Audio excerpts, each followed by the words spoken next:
नुसत्या अळूच्या पानांच्याच वड्या मस्त कुरकुरीत होतात असं काही नाही। झटपट होणारी ही कच्च्या बटाट्याची वडी एकदा करून बघा। 4 ते 5 दिवस ह्या वड्या आरामशीर टिकतात।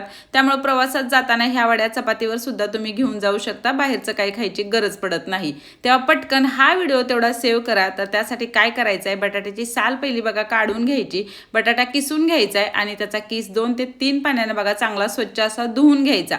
त्याच्यात मग बेसन पीठ 1 वाटी, त्यानंतर तांदळाचं पीठ 2 चमचे घालायचं आहे। तिखट, मीठ, हळद, धना पावडर, गरम मसाला, ओवा, जिरं, थोडंसं तेल, भरपूर सारी कोथिंबीर वगैरे वगैरे हे सगळं चांगलं बघा मिक्स करायचं आहे। पाणी अजिबात घालायचं नाही। बटाट्याच्या मॉइश्चरमध्येच आपल्याला पीठ बघा भिजवून घ्यायचं आहे। आता व्हिडिओ जसं दिसतंय की नाही तसे पिठाचे लांबटसर असे रोल करून घ्यायचे। ते रोल पांढऱ्या तिळात बघा घोळवून घ्यायचे। चाळणीला तेलाचा हात लावायचा आणि हे रोल 10 मिनिटं बघा आपल्याला वाफवून घ्यायचे। आता पूर्णपणे थंड झालं की नाही की मग वड्या कट करायच्या।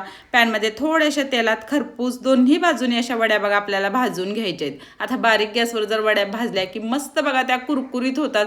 तुम्हाला जर ढिगभर तेलात तळायच्या असतील तर तसंही चालतं। एवढ्या मस्त कुरकुरीत ह्या वड्या होतात। आता श्रावणात उपवास सोडायला किंवा तोंडी लावायला हे बेस्ट आहे। तर इथं मी ऑडी निरपच्या पेपरमध्ये ह्या वड्या बघा पॅक केल्यात। नक्की एकदा ट्राय करा आणि सबस्क्राईब पण करा बरं का।